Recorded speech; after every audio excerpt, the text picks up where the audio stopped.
All right, guys. Sorry for the delay. This is Brian Fritz of Network 126. I just had to take a little bathroom break, and then my cat over here was wanting to play and mess around and cuddle with me and stuff. So, without any further ado, this is the live call-in show of July 29th, 2020. How's everyone doing tonight? Where's Durango 95? You're just letting me know a few minutes ago you're still on standby. So this is gonna be an interesting show tonight. This could go in all kinds of directions. Um, yeah, so this is gonna be exciting. How do you guys like the new call-in graphic down there?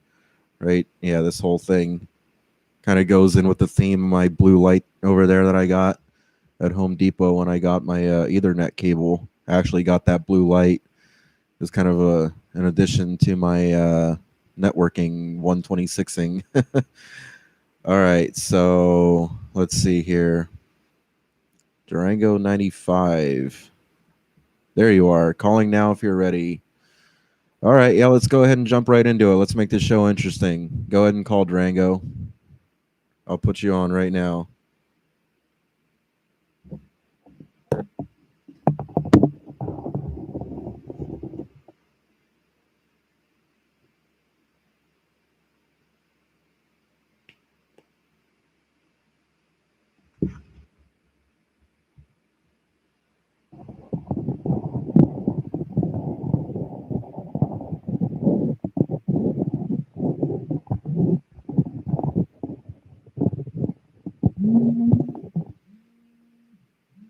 All right, here we go, guys.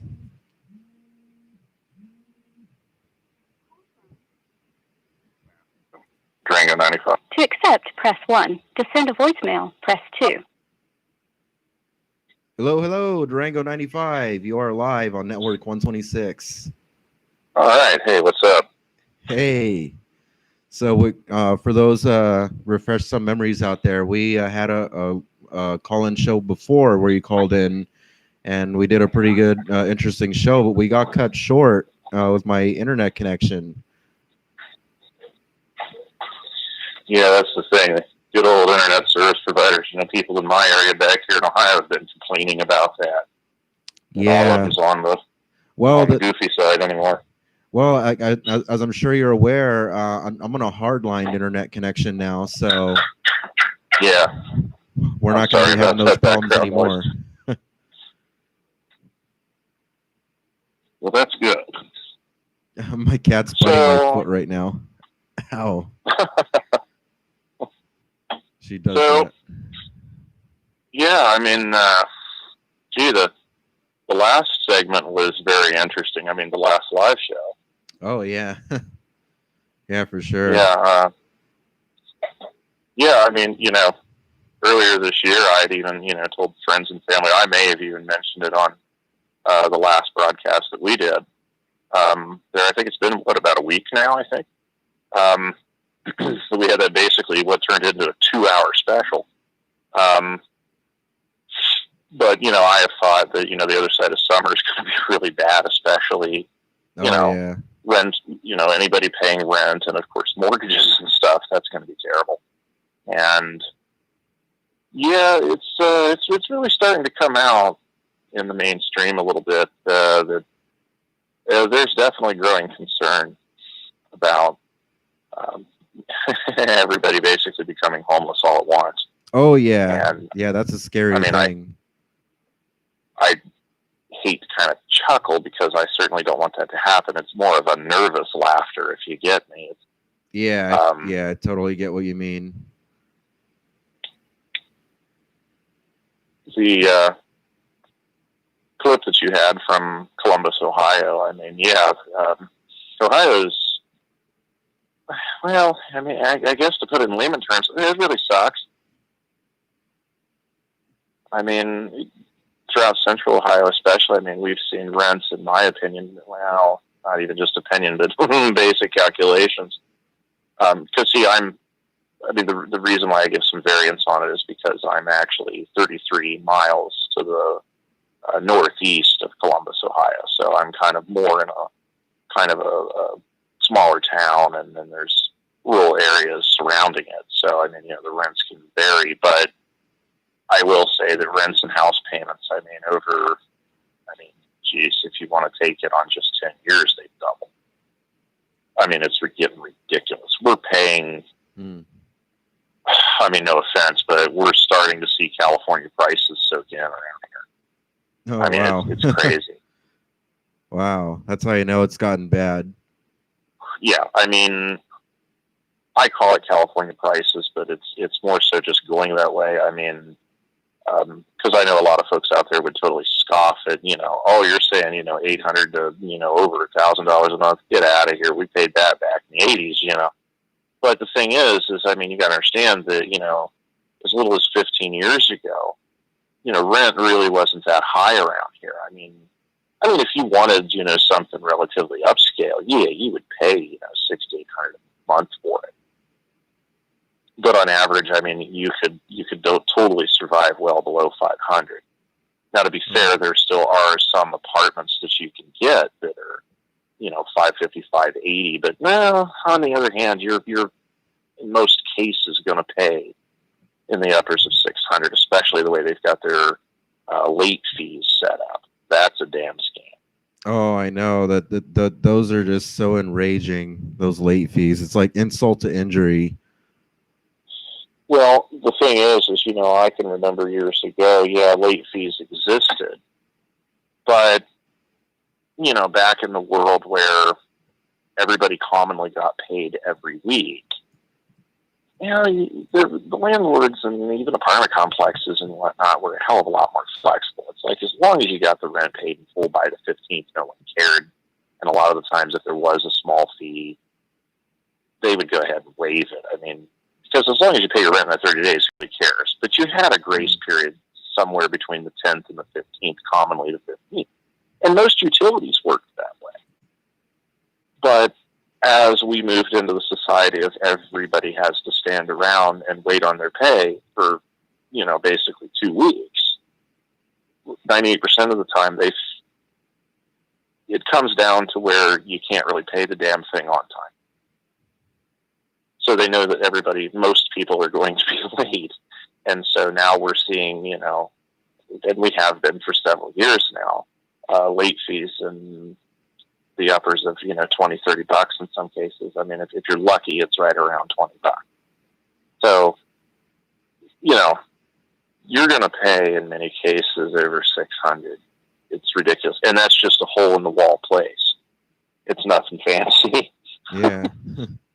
It's crazy, where we've gotten in society with all this. It's just a madhouse, like I was saying before. Just all a madhouse. Well, and it's going to get worse. It's much like in your last video, a lot of people were talking in the comments, and you had talked about it, what happens when basically everyone's out on the street at once. You're totally talking about some very pissed off individuals. Oh, yeah. And, yeah. Yeah. I think that's where we're headed. Many of us months ago, and I'm sure many of your viewers knew, was more than aware that, if we keep up this shit, we're totally breaking very important things and aspects of the economy that, that's not coming back. Yeah. And yeah, that's the scary part. Yeah. And so, basically, what are we going to do? That's everybody's question right now. It's really starting to set on people's minds that the other side of the summer is not pretty. Especially, hell, you're talking in the dead of winter. Production is down this year in general, industrial-wise. And, of course, most of us know that, the spring and through the summer, that's the time of production. Okay, it's down in the middle of the time of production, so what do you think that's going to be like, come October, November, December? Okay, that's going flat. That means even more layoffs. That means even more people that's, going to be out there looking for a job. Yeah. And, of course, that's another thing that you touched on, too, was, all these people getting dumped on the job market all at once. Yeah, that means a hell of a lot of competition. that's going to make it even more harder for folks to find jobs, particularly jobs that pay the damn bills. Yeah, that's the big one too. Okay, because a lot of people's hours have been getting cut as well, and I've been hearing that that's being underreported. Everyone wants to talk about people have been laid off, but there's also a lot of people who also they're still working, but their hours have been greatly reduced. Oh yeah, yeah. I mean, that's been a problem in many companies for many years, but of course, the problems that we face now has definitely made that a hell of a lot worse. I know word came down last December. In the previous broadcast, I had told you that I'd had a stint with Family Dollar, and I still have a friend that works in there. In fact, I fortunately may be going back there soon, even though it's a better location. So I'm hoping to work out. But it's all I can find in the meantime. That's honestly how shitty things really are. Yeah. I mean, thank God it's management, so I'll definitely be full-time and get more hours, but pay, it depends on what they decide to pay you. It's not that great. It's like, maybe 12 to 14 if you're lucky. Meanwhile, the clerk is making $10, but the clerk is also not getting that many hours. But I do know that him and other staff members had bitched about a rule or whatever that was handed down back in December. In fact, I believe it came down right around Christmas Eve. That if they go to hire anybody new, particularly clerks, they're not to be paid any more than $9.75 an hour, and that they are to move, and they are to move heaven and earth to make sure that these folks do not get any more than 10 to 13 hours a week.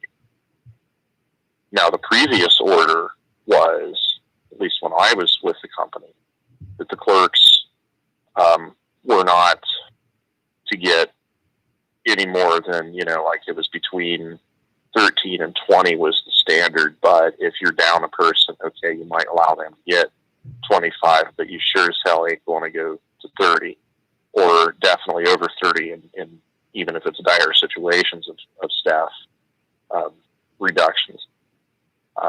Because people quit all the time, and they got one hell of a revolving door. Of course, every company gone.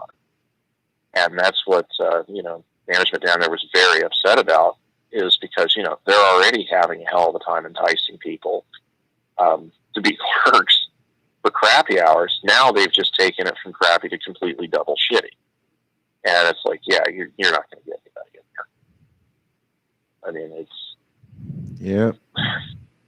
And that order and whatnot, I understand, that still stands, even in the current situation. So, I mean, this is the thing is, I mean, you've been on YouTube a long time. I'm sure that you've done some searching. Have you seen, and well, actually, I do know that you know about it, like the van living and stuff. Yeah. Yeah. I mean, this is the thing. I mean, those guys have figured out how to make a couple of bucks on the road. They've managed to make, a fun life out of it and whatever. But, unfortunately, not everybody has the ability to do that, or they just don't have the resources necessary to make that happen. And at the same time that, they seem to be enjoying themselves. I know that in this town, even, back here in central Ohio, that, and I've had friends in the past that was management and just other employees throughout fast food places and other sort of, venues of retail. And they've talked about, how they've hired folks that are literally living out of their car. I mean, it's not a fun game to them at all. I mean, They're making shit wages and they're living out of their car. And it's like, I don't know how much the truck stop charges these folks to take a shower, but I'm certain it ain't cheap. I mean, how the hell is anybody really supposed to make it? Yeah, that they just make it difficult, unnecessarily so, for so many people to just try to survive. Like once you hit that low, it's very difficult to pull yourself out and just try to live day to day. I at least understand that much. Well, then, I know that we've talked in the past, especially through comment sections, and the media for years and government at large has run around and spewed this bullshit that, well, everybody homeless is totally doped up, or they're mental, or they're alkies, or, it's their fault some way, right? That's the official bullshit story. And my thing is I think it's becoming more obvious that story is false. I think a lot of people are really starting to realize this is fucked up because we're next. I mean, evictions are mounting. I mean, and those folks don't, have any problems. They had jobs, and it wasn't their fault they lost them. I mean, many of these folks didn't quit because they were, a lot of these folks didn't quit because they feared they were getting, that they were going to succumb to some virus. Some of them did. But, okay, so maybe it was a legitimate concern early on. I get that. Okay, whatever. But the mass majority, they didn't even go down that road. They were just purely forced out of their jobs by government, that consists of idiotic politicians.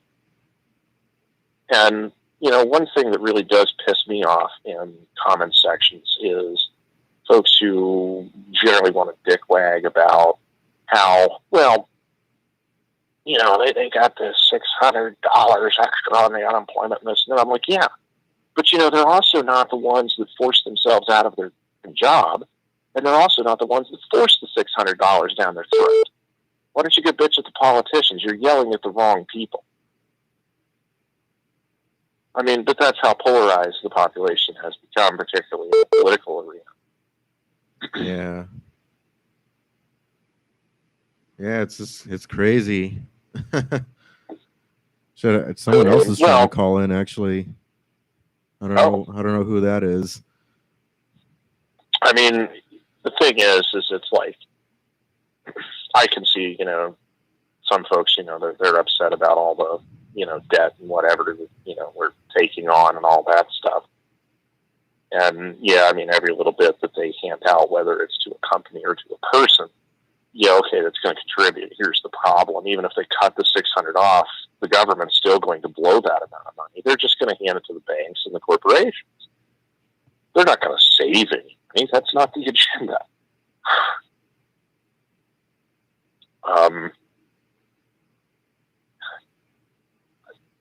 I don't know. I just think that, a lot of these, it's just another way to pit people against people. I mean, it is in the realm of class warfare, because a lot of these folks really do run around and bitch. To me, some of them sound like children. Oh, I'm pissed off because you're getting benefits. I'm not. And it's like, well, I mean, you also didn't get tossed out of your job, did you? Yeah, I know, right? I mean, as far as, and of course, those current arguments and debates and things or whatever, that's adding to the basically tank of anger. And that's going to have repercussions. I mean, as the evictions now, I know that there's some sources that they like to put a whole lot of emphasis on, the homeowner's position and the mortgages and this and that. And yeah, that's going to be a legitimate problem coming up. However, that's also where I say that they're largely using Corona to cover up the fact that, guess what, foreclosures never stop. And those are actually picking up on their own, regardless of this year's situation. Yeah, it's just a huge mess. Well, I know that there's, I can't remember who did the video now, but there is a couple of things out talking about, I don't know, a mass foreclosure problem or whatever coming up in December. And, hey, look, I know the bank's balance sheets are full of shit that they're going to want to get rid of. And I think you're going to see that, but I don't think that the foreclosures are going to be from this year. And the reason being is because, it takes largely up to a year to process a foreclosure. You got to go through court systems and, some states, counties, whatever, they may have their own way of handling that. And sometimes it's longer, sometimes it's shorter to deal with it, but it's on average about a year. If everybody has their ducks in a row, they can get it ran through maybe in a year. I mean, 6 months maybe in some less populated areas where the court system isn't so filled up. But So, basically I would predict that most of the foreclosures that may happen between now and maybe February-ish, that's going to be largely from, the year before and whatnot. And that's not going to be part of this. Those foreclosures of what we're going through right now, I believe that you're going to start seeing them come in. They're, again, area depending, maybe this time next year, but largely 2021, I think, 2022, I think is when you're going to see a lot of those. So this is going to have repercussions for years. And of course that means homeless, angry, hungry people. Oh yeah. I mean, they think these riots are something now. They ain't seen shit yet. Oh, I know. Yeah, really, most definitely. It's like very, very interesting times to live in, It's very interesting, yeah, no doubt. But, it's also relatively frightening. I mean, if you or I, think back about, how things used to be, via the 90s and everything that was, talked about back then, coming up through some of the early 2000s, I mean, oh man, that was a different world. I mean, even when things really started to take a crap, between 08 and 10, I mean, that was actually a different world, seemingly better than now. The truth of it is the 90s was a house of cards. It was built upon a pack of lies. And, the truth of it is, I think that's the root problem. They pumped the bubble up, it busted, and that went through all industries, and that went through all walks of life, and we're still living the fallout. They've tried to borrow their way out of this. You can't do that, and it's not working. I saw an article earlier where the president's talking about how the checks may be more than $1,200, that he would like to get those up higher, blah, blah, blah, blah. My problem is I don't think I think we could all do with the money, but I don't really think it's going to help us because, it's like, for instance, I've been in the market for a car, and I've really taken my time looking and studying, and pretty much what I've roughly concluded at this point after 3 months of shopping around is that they're maintaining high prices on severely depreciated vehicles because of the damn stimulus. They're waiting on, basically, tax season never ended. Because, it's like a lot of people will go and slap money down on a used car during tax season, right? So everybody had the refunds, and then, a few months later, 4 months later, everybody ended up with a check. What was what's the motivation of the dealerships or even the independent lots to lower the prices if everybody's just going to continuously collect this money? So everything is actually being inflated. It's one theory. Hopefully it proves wrong. But I have noticed that the prices are nuts. And it's the only thing that I can determine, because especially by the time you get to this side of July, those prices on a lot of cars will really start dropping, particularly your typical four-door grocery getter sedans, your front-wheel drive arrangements, or even your sporty two-door rear-wheel drive things. They start dropping in price, and what starts to go up is the four-wheel drives, because everybody's getting ready for winter. Now, I'm back here in the Midwest, so, that's, it's a different animal, I guess, but overall, I've been hearing out of folks across the internet, and even some of the car channel guys have even talked about it. The prices are going crazy, and nobody really seems to have a finger on why. Yeah. Huh.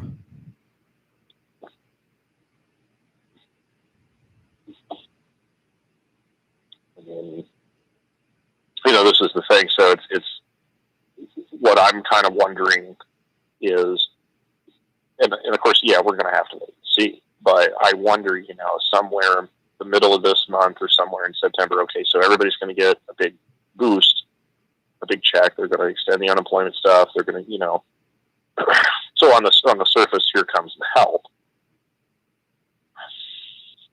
But then by the time we get into October, are we going to see to where everybody's loaded with cash, but there's either A, not a lot to buy, and then B, what there is to buy, it's going to go up dramatically in price.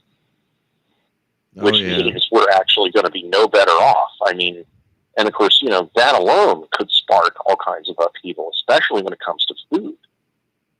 I mean, it's coming out here and there. I mean, they're making mention of it on not just YouTube channels, but even some mainstream arrangements. There's been some articles kicked out. The food supply is basically kicked in the balls, and it's hunched over. And, it still hasn't really straightened itself out. Some stores are better than others because they may have their own exclusive supply chain. But it's greatly debated how long could those supply chains survive on their own. So, I don't know. I mean, it really does look as if food prices are going to go through the roof, and that's going to cause suffrage. That's not going to be kind. And then the other major indication that there is massive economic problems on the retail front that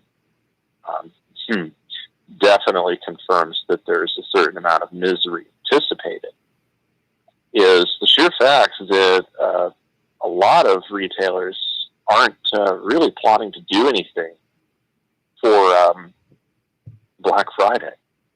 Now, I know that I did mention this. I heard about that. Yeah. And I think I did mention it on the last broadcast, but I understand within the past week or two, maybe it was out last time we made the video. I can't remember, but the bottom line is Walmart has talked about, we're close. They're nervous about what's going to happen. Brand, something like that. They've just laid off a bunch of their folks that they sent home, their home workers, folks that were working from home. But on the other,